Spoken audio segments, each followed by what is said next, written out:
विवेक भाई जरा एक दो चीजें जल्दी से ये बता दें, क्योंकि इस बार हम लोग कोशिश ये करेंगे कि 5-7 मिनट में बात करें जिससे 2 राउंड हो जाए। ध्रुवीकरण की बात हो रही है, मेरे एक दो मित्र ये कह रहे हैं कि बिल्कुल साफ दिखाई दे रहा है कि पोलराइजेशन हो रहा है। जो मार्जिनल पार्टीज या रीजनल पार्टीज हैं, जो बाहर जाके लड़ रही हैं, उनके वोट शेयर बहुत कम हो रहे हैं। कांग्रेस और बीजेपी के बीच है, वहां पे चूंकि कांग्रेस रिप्रेजेंटेशन है इंडिया अलायंस का, यही स्थिति मोटा मोटी हर स्टेट में होगी। तो पहली चीज तो आपसे ये पूछना है कि क्या आपको लगता है कि पोलराइजेशन और ज्यादा होता जा रहा है और बाकी जो मतलब बाकी जो फोर्सेस होंगी वो मार्जिनलाइज होती जा रही है? एक दूसरा, अखिलेश यादव जी अभी भी उनकी तलखी हो सकती है, जो जो कुछ भी हुआ मध्य प्रदेश में नहीं होना चाहिए था, सब लोग ठीक है, लेकिन वो अभी भी लगे हुए हैं। वो रोज एक स्टेटमेंट कांग्रेस को टारगेट करते हुए देते हैं। मुझे अभी भी ये नहीं समझ में आ रहा है कि अल्टीमेटली अखिलेश यादव जी को अगर बीजेपी को हराना है जैसा वो कहते हैं, तो उनको कांग्रेस के साथ ही मिलकर, मतलब कांग्रेस उनके पीछे खड़ी हो, 10 कदम पीछे खड़ी हो, 100 कदम पीछे खड़ी हो, लेकिन कांग्रेस को उनके पाले में रहना होगा। तो इतनी तलखी क्यों हो गई है अखिलेश जी की कि रोज इतना स्टेटमेंट दे रहे हैं कि वो इंडिया अलायंस के लिए नुकसानदेह हो रहा है? मैं स्पेसिफिक चीज पूछ रहा हूं। आनंद जी, ये जो कुछ भी नतीजे आए हैं, जैसा अजय जी ने कहा, और योगेंद्र यादव ने भी एक वीडियो जारी किया है जिसमें उन्होंने सारे फिगर्स जो है वो ठीक से समझाए हैं, और बहुत उससे एक उम्मीद बनती है। जो कुछ भी है, मतलब हारे हैं कांग्रेस, 3 स्टेट्स में हारे हैं और बहुत बुरी तरह से हारे हैं। सीटों का नंबर अगर हम देखें तो बुरी तरह से हारे हैं, लेकिन वोट परसेंटेज अगर देखें तो वोट परसेंटेज आज भी कांग्रेस का बहुत सम्मानजनक है, बावजूद इसके कि कांग्रेस हर लिहाज से बीजेपी से बहुत वीक है। हर लिहाज से, मतलब लीडरशिप के लिहाज से, रिसोर्सेस के लिहाज से, नैरेटिव के लिहाज से, और ये तो बात है ही कि जो जिसका केंद्र में शासन हो उसके हाथ में सारी चीजें होती है। तो हर लिहाज से कांग्रेस वीक होने के बावजूद, बीजेपी से कई ज्यादा वीक होने के बावजूद, कांग्रेस की जो संख्या, वोटों की संख्या है, वो बहुत आशा निर्माण करने वाली संख्या है। ये एक बात हुई। लेकिन अजय जी ने जो कहा, उससे प्रतीत ये होता है कि कांग्रेस को जो करना चाहिए था वो सब कांग्रेस ने किया, उसके बावजूद जो आया उसके लिए हम कुछ नहीं कर सकते। मतलब अगर मतलब आपके तरफ से कुछ भी कमी नहीं रही है, आपके तरफ से सब ठीक ठाक हुआ है, अब हार गए तो क्या करेंगे? ऐसा नहीं, मुझे लगता है कि ये अप्रोच ठीक नहीं है। मुझे ऐसा लगता है कि आपको जीतने के लिए और क्या करना है। जो कुछ भी आपने किया वो हो सकता है सारी चीजें अपनी जगह ठीक हो, नहीं है, बहुत सारी चीजें नहीं है। अगर आप डिनायल मोड में जाएंगे तो बात अलग है। आपका मध्य प्रदेश का जो एक तो ऐसा है कि 76, 77, 80 वगैरह साल के जो नेता है, वो कितने भी अच्छे हो, वो कितने भी उनका रिकॉर्ड पुराना कितना भी अच्छा हो, मुझे लगता है कि फेज आउट बहुत जल्दी हो जाना चाहिए काम। मतलब मध्य प्रदेश में कांग्रेस के नेता, वहां के जो वोटर है, वो पिछले 40-50 साल से दो ही लोगों को देख रहे हैं, दिग्विजय सिंह और कमलनाथ। और ये कमलनाथ जो है वो कौन सा एक लड़का है जो बाबा बन के घूमता है, उसके पैरों पर पड़ते हैं जाकर। हनुमान की बहुत बड़ी एक कोई मूर्त उन्होंने वहां पर खड़ी कर दी है। मैं हनुमान का भक्त हूं ये बता रहे हैं। पूरी तरह से बीजेपी का एजेंडा चला रहे हैं आप, बीजेपी के तर्ज पर कांग्रेस, बीजेपी की तर्ज में कांग्रेस को ढालने की कोशिश कर रहे हैं। आपका जो नैरेटिव है, आपकी जो आइडियोलॉजी है, क्या आपको ये सब बातें करने की अनुमति देती है? तो ये किसको पूछकर आप करते हैं? और जब समाजवादी पार्टी के अनफेयर होगी डिमांड, ठीक है, मैं मानता हूं अनफेयर होगी, लेकिन आप अखिलेश वकीलेश इस तरह से बात नहीं कर सकते। अगर इस तरह से बात करेंगे तो आपका अलायंस नहीं बनेगा। और वहां अजय राय जी कहते हैं उत्तर प्रदेश में कि ये बीजेपी का बी टीम है, होगा भी, ये मान के चलते कि है, लेकिन क्या इसको पब्लिकली कहने की जरूरत है? आपको टैक्टिकली जो कुछ भी करना है और जो कुछ भी नहीं करना है, दोनों बातों का ख्याल आपको होना चाहिए। ऐसा नहीं है कि आपसे कोई गलती नहीं हुई है और आपने जो कुछ भी आपके कदम थे सारे सही कदम आपने उठाए हैं, और उसके बाद फिर जो जो मिला है वो ठीक है, उससे ज्यादा कुछ मिल नहीं सकता। आपको उससे ज्यादा तो लेना ही है। 40% बहुत अच्छी बात है। 40% लोग आज भी कांग्रेस के साथ, कांग्रेस बीजेपी का जो अपील है पब्लिक में, उससे उससे कम नहीं है कांग्रेस का अपील आज, बहुत ज्यादा कम नहीं है, थोड़ा सा ही कम है। इतनी ताकत लगाने के बाद भी बीजेपी कांग्रेस से 3-4% से ज्यादा आगे नहीं बढ़ पा रही है।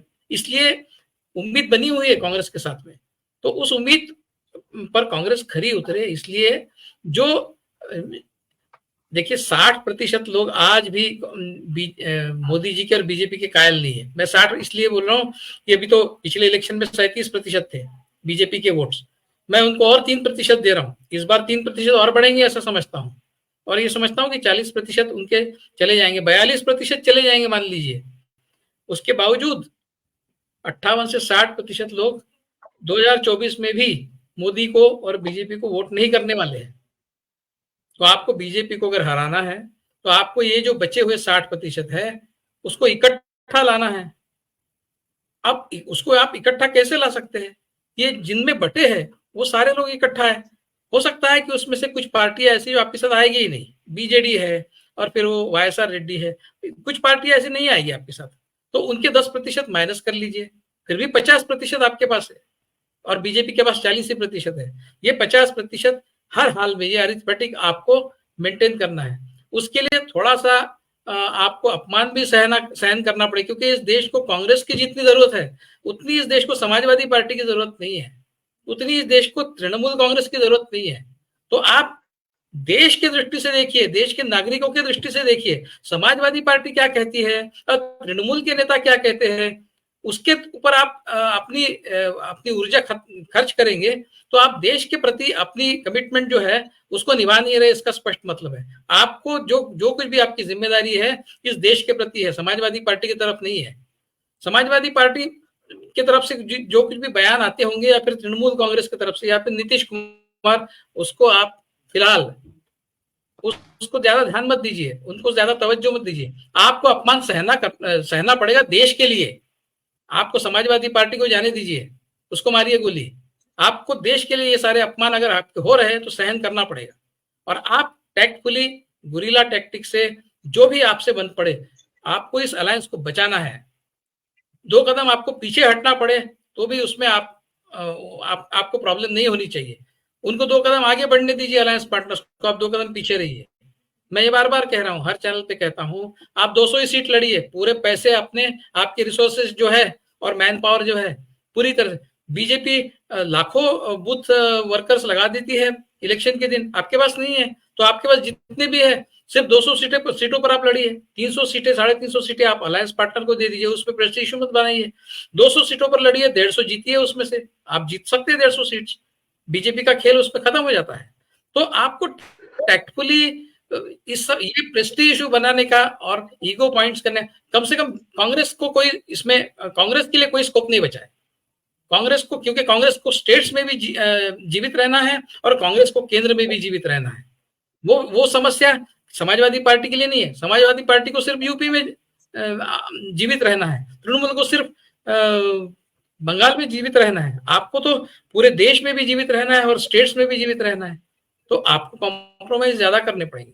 अगर आप प्रेस्टीज इशू बनाएंगे, अगर आप ईगो पॉइंट्स बनाएंगे तो उनका तो नुकसान होगा ही, लेकिन आपका होगा। आपका नुकसान अगर होता है तो वो इस देश का नुकसान है, क्योंकि बीजेपी का मिशन ही है कांग्रेस मुक्त भारत। अगर उस मिशन में आप इनडायरेक्टली, इनएडवर्टेंटली उस मिशन को अगर आपके तरफ से सपोर्ट मिल जाता है तो आप भी इस देश के साथ बेईमानी कर रहे हैं, ऐसा उसका मतलब होगा।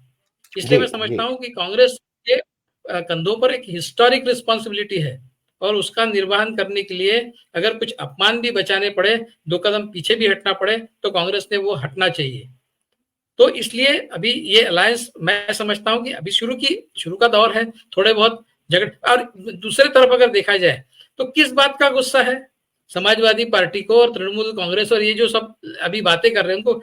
वो तो ये चाहते थे कि ये सीटों की बंटवारा वगैरह जो है वो पहले ही उसकी बात तय हो जाए असेंबली इलेक्शन से पहले, ताकि कांग्रेस को बार्गेनिंग पावर कांग्रेस का न बढ़े, और कांग्रेस के बार्गेनिंग पावर बढ़ने के बाद फिर सीटों के बंटवारे में कांग्रेस ज्यादा शेयर मांगेगा। ये आपकी समस्या थी ना। कांग्रेस तो हार गई, कांग्रेस की बार्गेनिंग पावर तो कम हो गई। आपने तो खुश होना चाहिए, आपको गुस्सा किस बात का आ रहा है? आपने तो ये कहना चलो ठीक है भैया, हम जो चाहते थे वो हो गया, अभी बात आगे बढ़ाएंगे। लेकिन वो भी गुस्सा होने का एक नाटक कर रहे हैं। मुझे लगता है उनके तरफ से भी गैर जिम्मेदाराना हरकतें हो रही है। लेकिन कांग्रेस को उसके साथ में उनके बराबरी में आकर लड़ना नहीं है। उनका कद कांग्रेस से ऊंचा नहीं है, उनके बराबर कांग्रेस के बराबर का नहीं है। इसलिए अपने बराबरी के कद वाले के साथ आप अगर कुछ आर्ग्यूमेंट करते तो ठीक है। उनको एक छोटे भाई के दृष्टि से आप देखें, और जो जो एक बार गलत काम करता है लेकिन हम उसको माफ कर देते हैं। एक बिग ब्रदरली एटीट्यूड, एक क्या कहते हैं उसको, जोर जबरदस्ती वाला न होते हुए अगर प्रेम का रहा तो वो अलायंस अच्छे से चलेगा। आपको कम सीटें इस बार मिले, अगले बार 2029 में नहीं तो क्या होगा कि 2029 में तो इलेक्शन होगा ही नहीं। जब ये हिंदू राष्ट्र बन जाएगा तो आपको 2029 में कोई चांस ही नहीं है। आपको आप अगर बच सकते हैं तो अभी नाउ और नेवर वाली सिचुएशन है।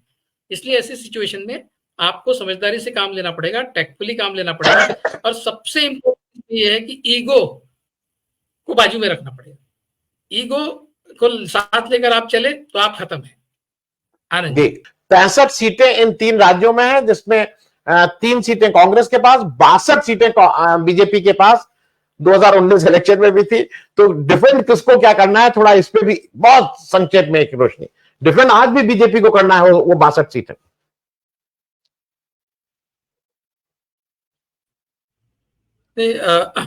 आनंद जी, ये सुनील जी ने भी ये बात कही है, और ये बार बार सिद्ध हुई बात है कि जो जरूरी नहीं है कि सेमीफाइनल जैसा हो, और इसका रिफ्लेक्शन जो है आने वाले इलेक्शन में हमको देखने को मिले।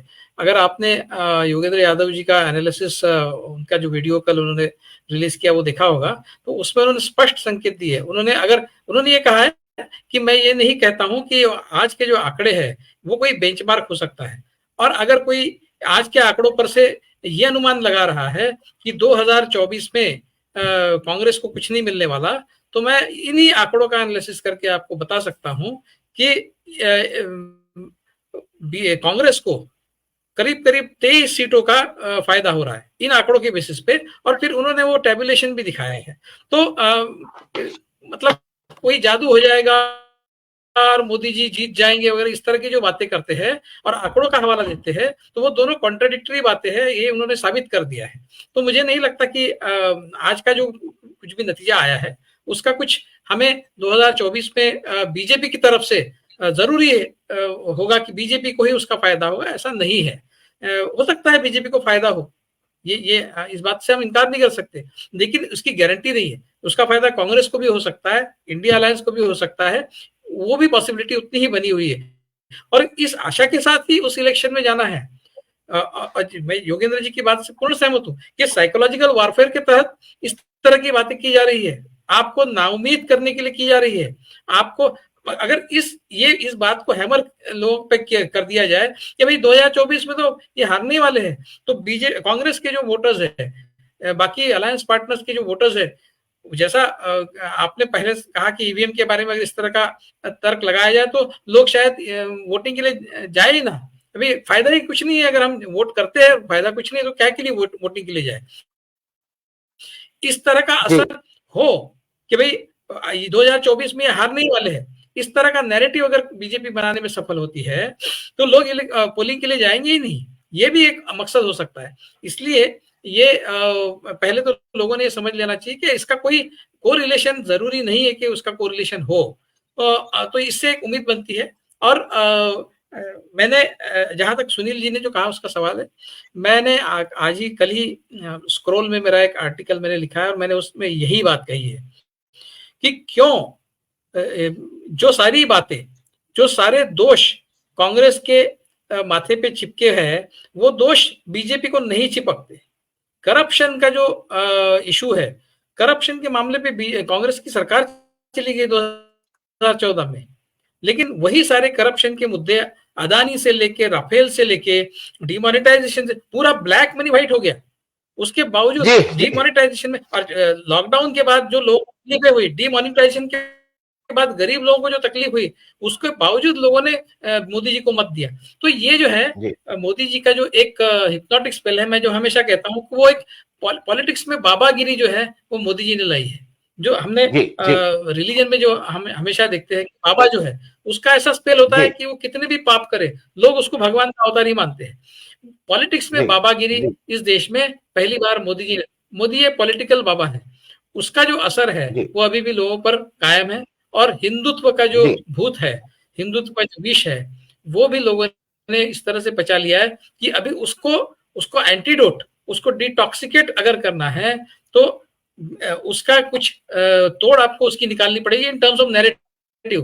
बाकी आप कुछ भी कर ले, लेकिन उस नैरेटिव का अगर आप तोड़ नहीं ढूंढते हैं तो आप बीजेपी को परास्त नहीं कर सकते। तो क्या तोड़ हो सकता है? मैं बहुत ही ब्रूटली, कर्टली और क्रूडली ये कहता हूं कि जिस तरह से वो हिंदू मुस्लिम पोलराइजेशन करते हैं, आपको हिंदू वोट्स का पोलराइजेशन करना होगा। किस तरह से करना है वो आपका प्रश्न।